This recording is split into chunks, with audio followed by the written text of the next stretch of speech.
ഭൂതനാഥന്റെ താണ്ഡവത്തിന്റെ ഒലികൾ ദിക്കുകളേൽക്കുന്നു. തൊഴുതു നിൽക്കുന്നു ദേവകൾ, ഒപ്പം പ്രകൃതിയും ലാസ്യമാടുന്നു. സർവേശ്വര ക്ഷേത്രത്തിന് തിരുമുന്നിലാണ് നമ്മളിപ്പോൾ നിൽക്കുന്നത്. എവിടെയാണ് സർവേശ്വര ക്ഷേത്രം? സർവേശ്വര ക്ഷേത്രം എന്നാൽ അർത്ഥമാക്കുന്നത് സർവ്വ ഈശ്വരന്മാരും നിലകൊള്ളുന്ന പ്രദേശം എന്നല്ലേ? ഏതാണ് ആ ക്ഷേത്രഭൂമി? 108 ശിവക്ഷേത്രങ്ങളിൽ 36ാമതായി പറയുന്ന ഏറ്റുമാനൂർ മഹാദേവ ക്ഷേത്രം.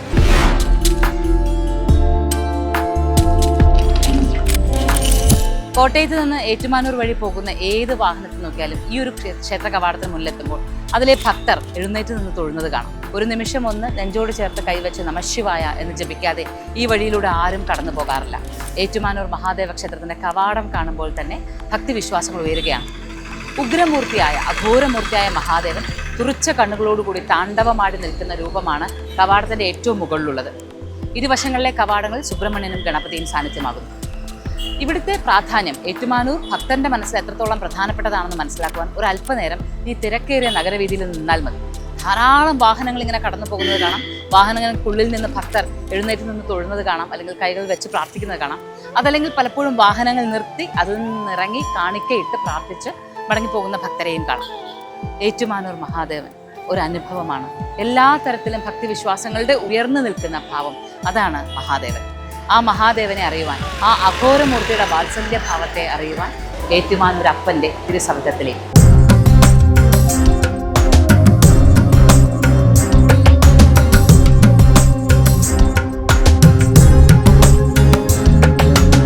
ഏറ്റുമാനൂരപ്പൻ അഘോരമൂർത്തിയായി ഭവിച്ചത് എന്തുകൊണ്ടായിരിക്കും? ഖരമഹർഷിയുടെ പ്രതിഷ്ഠാ സമയത്ത് ഇടത് കൈക്കൊരു ബലം കൂടിപ്പോയതുകൊണ്ടോ? അതോ ലോമഹർഷരുടെ ശാപം കൊണ്ട് ഒരുപാട് കാലം ഈ പ്രദേശമാകെ വനമായിരുന്നതുകൊണ്ടും ആ വനത്തിനുള്ളിൽ കുടികൊള്ളതുകൊണ്ടും? ഇനി വില്ലുമംഗലം സ്വാമിയാർ വന്നപ്പോൾ ജടയാകെ വിടർത്തിയിട്ട് ഒരു അഘോരഭാവത്തിൽ നിന്നതുകൊണ്ടും? എന്നാൽ അതൊന്നുമല്ല കാര്യം. അതിനു മുന്നേ തന്നെ ഇവിടെ അഘോരഭാവത്തിൽ മഹാദേവൻ ദർശനം നൽകിയിട്ടുണ്ട്. അതെങ്ങനെയെന്നല്ലേ? നരസിംഹമൂർത്തിയുടെ അവതാരകാലത്ത് നരസിംഹമൂർത്തി അതിൻ്റെ അവതാരം പൂർത്തീകരിച്ചതിന് ശേഷം കോപം അടങ്ങാതെ നിൽക്കുന്ന സമയത്ത് എങ്ങനെയാണ് ഈ കോപം അടക്കുന്നത് എന്നൊരു ചിന്ത എല്ലാവരെയും ബാധിച്ചു. ഈ കോപം ഇങ്ങനെ തന്നെ തുടർന്നാൽ പ്രപഞ്ചം നശിക്കുമല്ലോ എന്ന ചിന്ത വന്നു. ഈ സമയത്ത് നരസിംഹമൂർത്തിയുടെ കോപം അടക്കുന്നതിന് വേണ്ടിയിട്ട് മഹാദേവൻ ഒരു അവതാരം കൈക്കൊള്ളുന്നുണ്ട്. അതാണ് ശരഭമൂർത്തി. ഈ ശരഭമായ ഒരു പക്ഷിയോ മൃഗമോ എന്നൊക്കെ തോന്നുന്ന രീതിയിലുള്ള ഒരു ഭാവമാണിത്. ശരഭമൂർത്തി അവതാരത്തെ കണ്ടപ്പോഴാണ് നരസിംഹമൂർത്തിയുടെ കോപം തണുക്കുന്നത്. അതിനുശേഷം വളരെയേറെ കാലം കഴിഞ്ഞിട്ട് ഒരിക്കൽ ഇന്ദ്രനെ ഈ അസുരന്മാർ ശക്തി പ്രാപിച്ച അസുരന്മാരെല്ലാവരും ചേർന്ന് ഇന്ദ്രനെ തൻ്റെ രാജധാനിയിൽ നിന്ന് പുറത്തേക്ക്, ദേവലോകത്ത് നിന്ന് തന്നെ പുറത്തേക്ക് ഓടിക്കുകയും ദേവലോകം പിടിച്ചടക്കുകയും ചെയ്തു. പുറത്തേക്ക് ഓടുകയും അപമാനിതനാവുകയും പരാജിതനാവുകയും ചെയ്ത ഇന്ദ്രൻ എന്താണ് ചെയ്യേണ്ടതെന്ന് അറിഞ്ഞുകൂടാതെ ഒരു രക്ഷയ്ക്ക് എന്താണ് വേണ്ടത് എന്ന് ആലോചിച്ചുകൊണ്ട് നരസിംഹ മന്ത്രം ജപിക്കാൻ തുടങ്ങി. നരസിംഹ മന്ത്രം ജപിച്ചു തുടങ്ങിയപ്പോൾ വളരെയേറെ തവണ നരസിംഹ മന്ത്രം ജപിക്കുകയും അതിനൊരു ഹോമം കഴിക്കുകയൊക്കെ ചെയ്തു. ഈ ഹോമാഗ്നിയിൽ നിന്ന് പെട്ടെന്ന് തന്നെ നരസിംഹമൂർത്തി പുറത്തേക്ക് ചാടുമ്പോൾ നരസിംഹമൂർത്തി കാണുന്ന മുന്നിലിരിക്കുന്ന ഇന്ദ്രനെയാണ്. എന്നാൽ ഇന്ദ്രനെ തന്നെ ആക്രമിക്കാനുള്ള ആ ഉഗ്ര കോപത്തോട് കൂടിയിട്ടാണ് നരസിംഹമൂർത്തി വരുന്നത്. ഇത് കണ്ട് ഭയന്ന ഇന്ദ്രൻ എമ്പാടും ഓടാൻ തുടങ്ങി. ഓടി ഒരു രക്ഷയുമില്ലാതെ വന്നപ്പോൾ നാരദമുനിയുടെ അടുത്ത് നിന്ന് എനിക്കിങ്ങനെ ഒരു അബദ്ധം പറ്റിപ്പോയി, എന്താണ് പരിഹാരം എന്ന് ചോദിക്കാം. അപ്പോൾ എല്ലാ മനസ്സുകളുടെയും തെറ്റുകളെ എല്ലാം നശിപ്പിക്കുന്ന മഹാദേവൻ അവിടെ ഹിരണ്യപുരത്തൊരു വനത്തിനുള്ളിൽ ഇരിക്കുന്നുണ്ട്.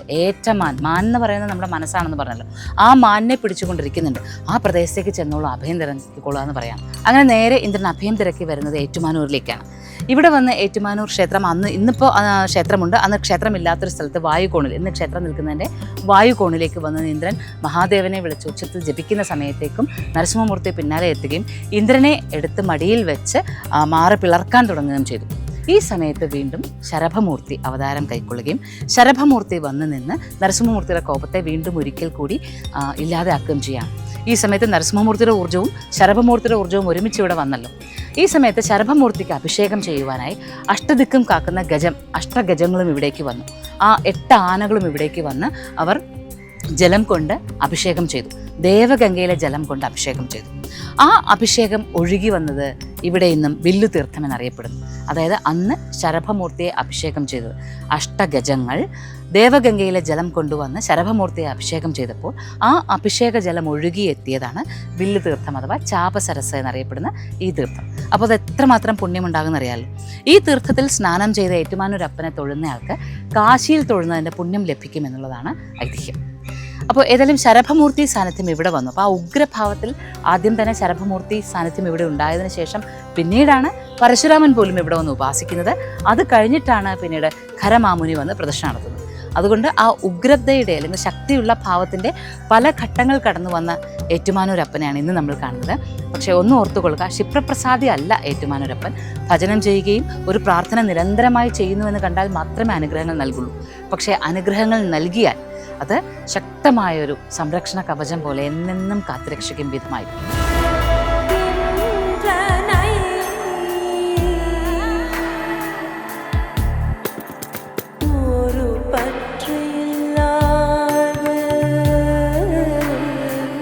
ഏറ്റുമാനൂർ സംബന്ധിയായ ഐതിഹ്യ പുസ്തകങ്ങളിൽ നിന്നാണ് നമ്മളിപ്പോൾ പറഞ്ഞ ഈ ഇന്ദ്രനുമായി ബന്ധപ്പെട്ട ശരഭമൂർത്തിയുടെ അവതാരവുമായി ബന്ധപ്പെട്ട സങ്കല്പത്തെക്കുറിച്ച് പറയുന്നത്. എന്നാൽ ഏറ്റുമാനൂർ ക്ഷേത്രത്തെക്കുറിച്ചുള്ള പുരാണ ഗ്രന്ഥങ്ങളിൽ പലതിലും നമുക്ക് ഈ ഒരു ശരഭമൂർത്തിയുടെ ഒരു അവതാരം ഇവിടെ വെച്ച് കൈക്കൊണ്ടതായും അതുകൊണ്ട് ഒരു ഉഗ്രത കൂടിയതായും പറഞ്ഞു കേൾക്കാറുണ്ട്. ശരഭമൂർത്തി നരസിംഹമൂർത്തി ഉഗ്രഭാവങ്ങൾ തന്നെയാണ് എങ്കിലും യഥാർത്ഥത്തിൽ ഭക്തർക്ക് വാത്സല്യത്തോടു കൂടി അനുഗ്രഹങ്ങൾ നൽകുന്ന മൂർത്തിയാണ്.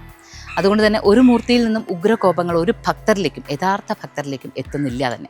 യഥാർത്ഥ ഭക്തർ എപ്പോഴും സംരക്ഷണ കവചത്തിനുള്ളിൽ തന്നെയായിരിക്കും. ഇനി ഇന്ദ്രൻ്റെ ഈ ഐതിഹ്യ കഥ എന്നെടുക്കുക. ഇന്ദ്രൻ അപ്പോഴത്തെ ഒരു രക്ഷയ്ക്ക് വേണ്ടിയിട്ട്, തൻ്റെ സ്ഥാനം നഷ്ടപ്പെട്ടപ്പോൾ അപ്പോഴത്തെ ഒരു രക്ഷയ്ക്ക് വേണ്ടിയിട്ട് ഒരു നരസിംഹ മന്ത്രം അങ്ങ് ജപിക്കുകയാണ്. മന്ത്രം ജപിക്കേണ്ട വിധിയോ ഒന്നും ആരിൽ നിന്ന് ഉപദേശിച്ച് കിട്ടിയിട്ടൊന്നുമല്ല, തനിയെ അങ്ങോട്ട് ജപിക്കുകയാണ്. അപ്പോഴാണ് ഹോമകുണ്ടത്തിൽ നിന്ന് നരസിംഹം പുറത്തേക്ക് വന്നത്. ഇതുപോലെ നമ്മളൊരു വളരെ പ്രധാനപ്പെട്ട ഒരു സന്ദേശമാണ് നൽകുന്നത്. നമ്മളും പലപ്പോഴും പല ഘട്ടങ്ങളിലും പല അവസ്ഥകളിലുമായി കഴിയുമ്പോൾ എന്തെങ്കിലുമൊക്കെ ഒരു മന്ത്രം ജപിക്കാം. അത് ചിലപ്പോൾ യൂട്യൂബിൽ നിന്ന് കിട്ടുന്നതായിരിക്കും, അല്ലെങ്കിൽ എവിടെ നിന്നെങ്കിലുമൊക്കെ ആരെങ്കിലുമൊക്കെ വെറുതെ പറഞ്ഞു തന്നാവും. എന്തായാലും അർത്ഥം പോലും നോക്കാതെ അല്ലെങ്കിൽ അതിൻ്റെ അക്ഷരങ്ങളുടെ ക്രമം പോലും നോക്കാതെ ചിലപ്പോൾ ചില മന്ത്രങ്ങളങ്ങ് ജപിക്കും. ഇങ്ങനെ ജപിച്ചാൽ ഈ പ്രപഞ്ചത്തിൽ തങ്ങി നിൽക്കുന്ന ഊർജ്ജം ഇതുപോലെ തന്നെ ചിലപ്പോൾ പ്രകടമാകും. പക്ഷെ ശക്തമായ ഊർജ്ജങ്ങൾ രൗദ്രമായും ഉഗ്രമായും ഒക്കെ വന്നാൽ അതിനെ എങ്ങനെ നമ്മൾ കൈകാര്യം ചെയ്യും എന്ന് നമുക്ക് അറിയാൻ പാടില്ല എങ്കിൽ ഇത്തരം ഊർജ്ജത്തെ ഉണർത്താതിരിക്കലാണ് നല്ലത്. ഇതൊരു വലിയ സന്ദേശമാണ്. ഒരു ഗുരുവിങ്കിൽ നിന്ന് അല്ലെങ്കിൽ നമ്മുടെ ഒരു അവസ്ഥയ്ക്ക് അല്ലെങ്കിൽ നമ്മളുടെ അറിവിനനുസരിച്ച് ഉതകുന്ന ഒരു മന്ത്രം, അതൊരു ഗുരുവിൽ നിന്ന് അർത്ഥസഹിതം ഉപദേശിച്ച് കിട്ടി ജപിക്കുന്നതും നമ്മൾ എവിടെ നിന്നെങ്കിലുമൊക്കെ കിട്ടുന്ന മന്ത്രങ്ങൾ വെറുതെ ജപിക്കുന്നതും തമ്മിൽ വ്യത്യാസമുണ്ട്. അതാണ് ഈ ഐതിഹ്യ കഥയിൽ നമ്മൾ പ്രധാനമായിട്ട് മനസ്സിലാക്കേണ്ടുന്നൊരു കാര്യം.